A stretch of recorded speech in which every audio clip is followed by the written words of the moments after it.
Welcome back नाज़रीन। हम बात कर रहे हैं शिबली फराज ने कहा है कि 26वीं तरमीम अभी हजम नहीं हुई, तो इन्होंने 27वीं तरमीम का शोर शुरू कर दिया है। लेकिन दूसरी तरफ मेरा ख्याल है कि जो सुप्रीम कोर्ट के चीफ जस्टिस आए हैं वो बड़ा इत्तेदाल पसंदी के साथ आगे बढ़ रहे हैं, और जो हुकूमत करना चाह रही थी 23 जज करने थे सुप्रीम कोर्ट में, उसकी भी अप्रूवल उन्होंने दे दी है और आइंदा आने वाले वक्त में 23 जज होंगे। यकीनन ये बड़ी अच्छी बात है कि जजेस को वो एक प्लेटफॉर्म पे इकट्ठा कर रहे हैं। और दूसरी तरफ जो है सलमान अकरम राजा की जो स्टेटमेंट है कि जी बानी पीटीआई पे तशद्दुद किया गया है, और ये बड़ी तशवीश वाली बात है, क्योंकि चंद दिन पहले सलमान अकरम राजा ही कह रहे थे कि जी मुलाकात हो गई है, वो बिल्कुल ठीक हैं, तंदुरुस्त हैं, भले चंगे हैं। लेकिन आज अचानक ये ऐसा क्यों हुआ? दूसरी तरफ शहबाज शरीफ वज़ीर आज़म पाकिस्तान सऊदी अरब के लिए रवाना हुए और नवाज शरीफ साहब अमेरिका रवाना हो गए हैं। और एक सहाफ़ी ने सवाल पूछा कि जी आप ने तो वज़ीर आज़म बनना था, तो उन्होंने कहा ये अपना सवाल अमेरिका जाने से पहले ज़रूर पूछना था। तो कोई इस किस्म की जो उन्होंने बात की है, कोई अंदर कुछ है बात, मे बी ये मुझे नहीं पता, मुबैना तौर पे बात कर रहा हूँ कि शायद जो कहीं दिल में ख्वाहिश है वो पनप रही है अमेरिका में कोई उसका जोड़ तोड़ ना हो। इन मौज़ूआत पे बात करने के लिए मेरे साथ मौजूद हैं मोहतरमा ज़ेबा नाज साहिबा, स्पोक्स पर्सन है पीटीआई की। वेलकम करते हैं प्रोग्राम में। अस्सलाम वालेकुम ज़ेबा। वालेकुम अस्सलाम जी शम्सी भाई, कैसे हैं आप? जी अल्हम्दुलिल्लाह जी। ज़ेबा ये मुझे बताइए कि पाकिस्तानी कौम के आपके मेरे महबूब कायद मोहतरम नवाज शरीफ साहब अमेरिका रवाना हो गए, आपके पास क्या खबरें हैं? आपको बड़ा इश्तियाक है अपना नहीं, आपके पास हमसे ज्यादा खबरें होती हैं। आपको हमेशा कहा है कि आप अपनी तलबदारी किया करें, हम हमसे बात हमारी पूछा करें। नहीं, मैंने कहा कि आपके पास तो हमसे ज्यादा खबरें होती हैं, क्योंकि सियासत का असूल है कि अपनी खबर रखो ना रखो, सियासी मुखालफ की खबर जरूर रखो। बिल्कुल ये हकीकत बात है, और हमें हर छोटी छोटी बात पे नजर रखनी पड़ती है, क्योंकि ये वतीरा भी इन सियासतदानों से ही सीखा है ना। बिल्कुल। और आप जरा सानू अंदर दी गल दस दियो कि मियां साहब अमेरिका की लैन गए ने, सानू यह पता चलिया कि एक हफ्ते वापस भी आ रहे हैं पाकिस्तान। जी वो उनके प्लेटनेस कम हो रहे थे, वो पूरे करवाने गए और भाग के प्लेन पे चढ़े। आपने ये देखा होगा कि जब जहाज पे चढ़ रहे थे और उनकी स्पीचें देखने वाली थी कि स्पीचें कैसी। तो ऐसा तो नहीं कि अमेरिका ने कुछ चार्जर तैयार कर लिया हो प्लेटलेट्स बढ़ाने का? ऐसे ही है। उन्होंने बताना था ना कि हमने फतह कर ली है। आपके कहने के मुताबिक हमने जो आपके साथ हमारा प्लान बना था, हमने उसका लाएअमल बना लिया, पाकिस्तान को मांगने की हद तक ले आए हैं। जैसा आपका हुक्म था उसके ऊपर हमने अमल दरामद कर लिया है। वो ये गिला करने गए हो कि मैं तो वजीर आजम बनने गया था, मुझे ज़ेबा नाज की पार्टी ने वजीर आजम ही नहीं बनने दिया। ये भी तो मेरे साथ आप प्रोग्राम किया करें संजीदा, और जब इस तरह के प्रोग्राम करते हैं तो उसमें फिर हंसने के अलावा हमारे पास और है नहीं, वैसे हो सकता है ना, ये हंसने वाली बात ही है कि एक बंदा बेचारा गिला करन गया है, तुसी उन्होंने नहीं बर्दाश्त कर दे।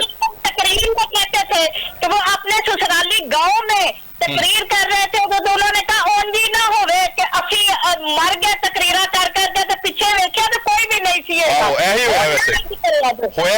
तो वही हुआ, कोई नहीं पीछे खड़ा था। जब इस कदर मैंडेट आपने अपना गुआया, लोगों को झूठ फ्रॉड पट्टियों में गिरा के जुल्म आपने इस तरह किया अवाम के साथ, अवाम आपको किस तरीके से पसंद करेगी? आपने डिलीवर क्या किया? कहते हैं जी हम आ गए, हमने ऑरेंज ट्रेन दे दी, हम आ गए, हमने सड़कें वसी कर दी, हम आ गए, हमने कारोबार। वो कहा बीबी ये तो आपकी अपने मिलों के काम है, ये तो आप अपने जो कारोबार करते हैं उनको आके इधर डिलीवर करते हैं और पैसा लूटते हैं पाकिस्तान का आके। लोग यहाँ से भूख प्यास के मारे पाकिस्तान से बाहर निकल रहे हैं कि किसी और मुल्क में जाके नौकरी करके पैसा कमाए। बाहर वाले मुल्क वाले कहते हैं कि ज़ेबा आप हमें ये बताएं कि पाकिस्तान में कैसे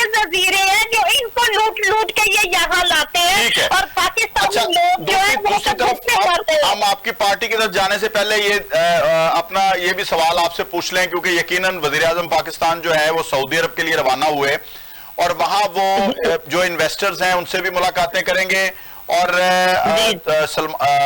वली अहद से भी मुलाकात उनकी होगी, दीगर भी मुलाकातें होंगी।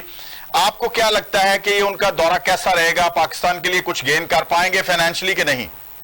देखिए, ये दौरे हैं, ये अपनी ना भूख मिटा रहे हैं। इतना अरसा ये जहाजों पे नहीं बैठे, इन वजारतों में नहीं गए, वो अपनी भूख से आंख निकाल रहे हैं। मैडम साहबा भी अपनी भूख निकाल रही हैं, अब वो भी अगले हफ्ते दौरों में निकलेंगी, ये भी दौरों में निकल रहे हैं। देखे ना हमारा पाकिस्तान कितना खुशहाल है, गरीब से गरीब तर मरता जा रहा है, भूख से, कर्जों से, बिलों से, आटे से, दाल से, दूध से, मेडिसिन से।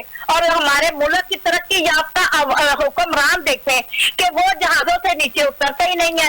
या उनको एक ही इमेज होता है उनका कि या तो इमरान खान से शुरू होती है स्टोरी सुबह से लेके और इमरान खान पे ही खत्म हो जाती है।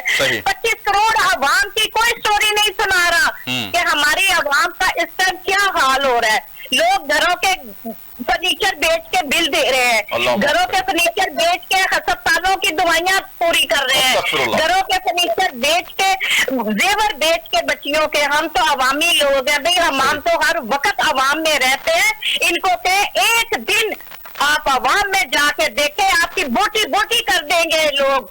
जिस तरीके से आपने जुल्म किया है, जिस तरीके से महंगाई आपने उनके ऊपर डाली है। अब हम थोड़ा आगे बढ़े। हम दोनों बहनें जब बाहर निकली, उन्होंने एक प्रेस कॉन्फ्रेंस की, उसमें उन्होंने बड़े तशवीशनाक इल्जामात लगाए हैं कि जी शायद इमरान खान को कुछ खिलाया गया, फिर उन्हें उनकी तबीयत खराब रही, तो वो यकीनन पॉइजन का जो उनका मतलब ये था। तो अब मुझे बताएं, दूसरी तरफ सलमान अकरम राजा कह रहे हैं कि जी वहां उनके ऊपर तशद्दुद हुआ है, और फिर वकला मिलने गए थे और सलमान अकरम राजा भी थे, दीगर गौहर साहब भी थे जब वो वोटिंग के लिए 26वीं तरमीम के लिए। तो उस वक्त उन्होंने बाहर आके जो प्रेस कॉन्फ्रेंस की, उन्होंने कहा जी उनका मोराल बहुत हाई है और वो बहुत, हामिद रजा साहब ने कहा जी वो बहुत, उनकी विल पावर बहुत है और बड़ा, उन्होंने कहा जी मेरे साथ कोई तशद्दुद नहीं हुआ जिस्मानी। तो ये आज नई बात कहां से आ गई सलमान अकरम राजा, आपके पास कोई इतला है? जी बिल्कुल है जी। बात तो ये है कि जब पहले 2 हफ्ते मुलाकात नहीं करने दी तो फूड पॉइजन उनको हुआ था। उनको खाने में कुछ जहरीली चीज मिला के दी गई थी और उनकी हालत बहुत खराब थी, इसलिए इन्होंने, और उनके ऊपर तशद्दुद भी हुआ था, क्योंकि ये भी बात ये जो बात है ना, ये काबिल तशवीश है। चले खाना तो ये भी हो सकता है कि बासी खाना दे दिया हो, या खाना किसी को भी, हमें भी हो जाती है बाज़ औक़ात कोई गलत खाना खाने की वजह से, लेकिन एक साबिक वज़ीर आज़म के ऊपर जिस्मानी तशद्दुद का होना, ये एक तशवीशनाक बात है। खा वो नवाज शरीफ हों, हमारे जो परवेज इलाही साहब हों, चौधरी शुजात साहब हों, ये जो सीनियर सियासतदान हैं, अगर कभी ये किसी चक्कर में जेल में चले जाएं तो इनके ऊपर फिजिकल टॉर्चर होना, एक मैं समझता हूँ अगर ऐसी खबर भी आए तो बहुत तशवीशनाक है, बहुत गलत बात है। हाँ। बहुत। और आपको पता है परवेज इलाही साहब की 3 तस्वीरें टूटी हैं। हाँ, वो तो खैर वो तो खैर आपने बताया था कि वो वॉशरूम में गिरे थे या पता नहीं कोई इस तरह का वाकया था। वो भी अंदर तशद्दुद का मसला ही था, उठाने में, पकड़ने में, गिराने में, धक्का दे के बैठा दिया। अच्छा, तो जब बुजुर्ग बंदे को किसी को झटके के साथ आप बैठाते हैं तो वो तो वैसे हिल जाता है। तो इस एज में इन्होंने हर हद क्रॉस कर दी है अपने जुल्म। नहीं तो ये चलो चौधरी परवेज इलाही साहब तो इतने फिट नहीं है, लेकिन इमरान खान तो एक फिट आदमी है, बिल्कुल फिट आदमी है, और ये अनफिट करने के चक्कर में है। आपको पता है उनको गोली लगी हुई है टांग में और उसका जख्म अभी भरा नहीं हुआ। उसके बाद तो फौरी इन्होंने गिरफ्तार कर लिया था। उस जख्म को कुरेद के जब उस जख्म को आप चलने के लिए उनको जगह नहीं देंगे, जब बिठाई रखेंगे उनको एक जगह पे, और गर्मी के इस आलम में 8 बाई 10 का जो कमरा है उसमें 6 फुट का 7 फुट का मर्द जो है वो कैसे चल पाएगा और कैसे उठे बैठेगा और कितनी देर वो बगैर लाइट के चलता फिरता है और देखता है। और टॉर्चर करने के लिए इंसान को इससे ज्यादा घटिया काम और कोई नहीं है लोगों के पास। ये जो सेल मिलने की बातें हैं, ट्रेडमिल मिलने की बातें हैं और अपना जो डंबल्स हैं वो उनकी बातें हैं, ये कितनी किस हद तक दुरुस्त हैं? क्योंकि वो तो 60 लाख रुपया जो, अच्छा सुने, आज मैं चाहता हूँ पब्लिक को जरा इल्म हो जाए इस बात का भी, जो 60 लाख रुपया ये कहते हैं जी देसी मुर्ग खाने और ये बजट बना के जी सब बकवास आता है। कोई खाना नहीं उनको देसी घी में मिलता, कोई उनकी खातर तवाजिया नहीं हो रही। वो वजीर आजम थे और वो वजीर आजम थे जिन्होंने मुस्लिम उम्मा का पूरी दुनिया में डंका बजाया। उसका जुर्म ये था इमरान खान का कि उसने अपनी गरीब आवाम की आवाज उठाई, उसने कश्मीर की आवाज उठाई, उसने अपने दुश्मनों की आंखों में आंखों डाल के इसका मतलब ये हुआ कि सलमान अकरम राजा साहब ने जो कहा है फिजिकल टॉर्चर का, वो दुरुस्त बात है। नहीं, वो बिल्कुल ठीक है। इमरान खान साहब इतने विल पावर वाले बंदे हैं, इतना वो कहते हैं कि मेरी तकलीफ आवाम को नहीं बताना, ठीक है। मेरी तकलीफ मेरे अंदर है, मुझे सिर्फ अपनी आवाम आप जरा आ जाएं क्योंकि वक्त कम है। तो ये जो 27वीं तरमीम का शोर होगा है, क्योंकि ये हुकूमत तो कह रही है कि जी अभी तो इसके ऊपर कोई लेआउट ही नहीं बना, कोई मुसवदा तैयार नहीं हुआ, तो ऐਵੇਂ ही शोर मचा हुआ है, जब आएगी तब देखी जाएगी। लेकिन मौलाना फजलुर रहमान का स्पीच कर देना कि 27वीं तरमीम तुम्हारा बाप भी नहीं ला सकता, पहले भी उन्होंने इसी किस्म की 26वीं तरमीम के बारे में स्पीच फरमाई थी, फिर 7 वोट भी दे दिया। तो अब जब असद कैसर साहब ने कल मुलाकात के लिए वक्त मांगा, टेलीफोन किया, तो मौलाना साहब ने जवाब दिया कि अब मुलाकात इतनी आसानी से नहीं होगी, मैं कमेटी बनाऊंगा और मेरे साथ जिसने मिलना है, जो मेरे साथ मुआहिदा करना है आके या मेरे साथ बातचीत करनी है, वो लोग आए जो साहिब इख्तियार हों, जो फैसला साजी का इख्तियार रखते हों। शम्सी साहब, मैं आपको एक बात बता दूं जी कि रात 2 दिन और 2 रातें ये इन्होंने गुजार दिए तरमीम पास करवाने में, 26वीं तरमीम। ओ जी महीने लाता जी नहीं, जो अहम 2 रातें थी वो नहीं हमें भूलती। महीना तो 2 महीने लगा लिए इन्होंने तो आवाम का जीना दोबर कर दिया। इतना वोट लेने के लिए इन्होंने इतनी बगैरती की कि हर घर के इन्होंने दरवाजे नॉक किए, तोड़े और बेरुमती की इस कदर इन्होंने कर लिया। अब मौलाना साहब को और फिर वो अभी हजम नहीं हुई, वो तरमीम अभी हजम नहीं हुई लोगों को। अभी उस तरमीम के ऊपर कोई लोग इनके चट्टू पट्टू जो है ना, चट्टू पट्टू, वो तो उसके ऊपर एग्री करके बैठ गए हैं। अभी वो तरमीम 26वीं हजम नहीं हो रही। वुकला को देखें, आपने सारी वुकला तंजीम को उसमें दबा दिया है, आपने उस महकमे को दबा दिया, आपने सब आपका इनका मकसद पता क्या है? मैं आपको अपनी दिल की बात बताती हूँ। ये समझते हैं कि हम सऊदी अरब के वली अहद बनने जा रहे हैं और रॉन्ग के हम आगे, अब हमने जाना नहीं है। ये वजीर आला पंजाब ये सदाबहार आ गया, इनको ये तो एक बात तो पक्की है, एक बात तो पक्की है कि जब तक ये क़यादत है एस्टेब्लिशमेंट की, ये वाली मौजूदा क़यादत, मैं नाम नहीं ले रहा, तो तब तक तो ये सेफ है। नहीं, उनके ये तरमीमें पास करवाने का मकसद ये है कि हमारे ऊपर कोई उठे ना, हम इसकी इतनी इज्जत ना किसी को दे के तो हमारा गिरेबान पकड़ के कह के चल तू निकल जा बाहर। ये काम सारे बंद करवा रहे और ये पता नहीं है इनको कि अभी पहली तरमीम जो है वो ही नहीं हजम हो रही, आप 27वीं तरमीम ला रहे हैं। ये बिल्कुल नाजायज है और अवाम को बड़ा गुस्सा गम है इस चीज का, दुख है कि ये पाकिस्तान का बंटवारा होने जा रहा है, ये पाकिस्तान को अल्लाह ना करे, अल्लाह ना करे। लेकिन हम आते हैं सुप्रीम कोर्ट की तरफ। फुल कोर्ट रेफरेंस भी हो गया, उसके बाद इजलास भी हो गया सुप्रीम जुडिशल काउंसिल का, और फिर जनाब अपना नए चीफ जस्टिस अपना वर्किंग भी शुरू हो गई और फैसला हुआ कि 17 जजेस से बढ़ाकर तादाद जो है सुप्रीम कोर्ट के जजेस की 23 कर दी जाएगी, ये फैसला हो चुका है। और मुझे बताइए कि ये सारी चीजें एक्सेप्टेबल है? क्योंकि पहले भी आपने शोर मचाया था ये 23 जज जानबूझ के कर रहे हैं ताकि इनके खिलाफ जितने रिव्यू आने हैं उसमें ये फैसले अपनी मर्जी के ले सकें।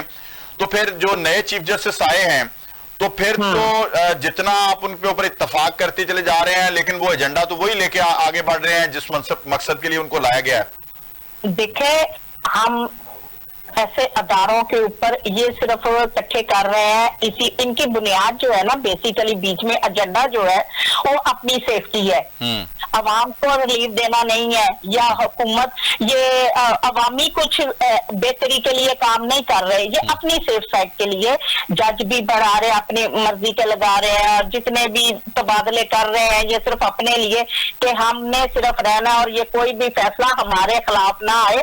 हम कहीं भी हो तो हमारे जज और वकला बैठे हुए हर फैसला हमारी आमीन में आए। अच्छा, ठीक है। ये ना हो कि कोई कहे कि जी जाओ तो कामा खत्म हो गया तो कामे से निकल जाओ तो दूसरे से आ जाओ, यही मसला है इनका। बस ठीक है। इसका मतलब ये है कि अब आपको आप चलें लास्ट सवाल कर लेता हूं, आपको क्या चांस नजर आया बानी पीटीआई के बाहर आने का? इंशाल्लाह ताला बानी पीटीआई नवंबर में इंशाल्लाह बाहर होंगे। बहुत दुआएं हैं, दुआओं से बढ़ के पैसा काम नहीं करता, दुआओं से बढ़ के कोई चीज काम नहीं आती। खुदा की जात दे के भी आजमाता है और ले के भी आजमाता है। ठीक है। बहुत शुक्रिया ज़ेबा नाज साहिबा हमारे साथ मौजूद थी। यकीनन नाज़रीन, आज के प्रोग्राम में हमने जितनी भी डिस्कशन की है, उन्होंने अपनी पार्टी का मौक़िफ़ पेश किया, आसिफ बाजवा साहब ने अपनी पार्टी का मौक़िफ़ पेश किया, लेकिन मैं समझता हूं कि ये जो अब हार्ड लाइनर्स है ना, इनकी अब कोई जगह नहीं पाकिस्तान में। अब हमें मिलजुल के आगे बढ़ना है, कौमी वुसअत दिखानी है, अपने मुल्क के लिए दिल जो हैं उनको बड़ा करना है और अपने अख्तियारात छोड़ के आईने पाकिस्तान के मरहून मिन्नत होना है। और अगर हम आइन की पासबानी के लिए और आइन की दस्तरस से ना निकलते हुए, आइन के नीचे रहते हुए हर इदारा काम करेगा जिसमें पार्लियामेंट है, अदलिया है, मुकन्नना है, एस्टेब्लिशमेंट है और दीगर यहाँ जो काम करने वाले लोग हैं, अगर अपनी अपनी हदूद में काम करेंगे तो यकीनन पाकिस्तान आगे बढ़ेगा। और इसी दुआ के साथ कि अल्लाह ताला आपका और हमारा हामी नासिर हो, मुझे और मेरी टीम को इजाज़त दीजिए। अल्लाह हाफिज़। पाकिस्तान जिंदाबाद।